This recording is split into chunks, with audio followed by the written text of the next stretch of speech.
Wow, what can I say? I like organizing my flies, especially because last few times I've been out salmon fishing, I turned these fly boxes basically into roadkill. But let's talk about the patterns and how they relate to the fishing and the water conditions, because every one of these flies, from the bombers to the wet flies, have a time and a place based on those conditions. Let's have a look at that. Low water conditions are something you can experience at different times of the year, especially later in the season, like right now. Your best bet is to use smaller sized wet flies, such as sizes 8 to 12. Favorite patterns I like include traditional blue charm, which is deadly everywhere, including here. Also, a blue charm with glitter in the wings. Here in the Gander River, sometimes a blue charm with a white wing can often trigger a hit.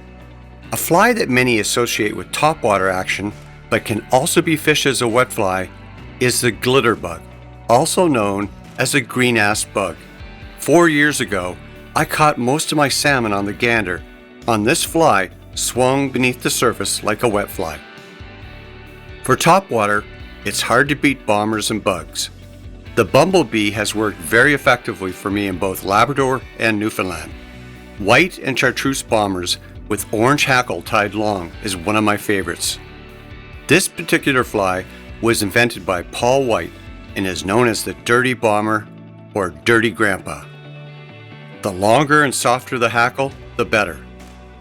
Unquestionably, this was my best producing topwater fly.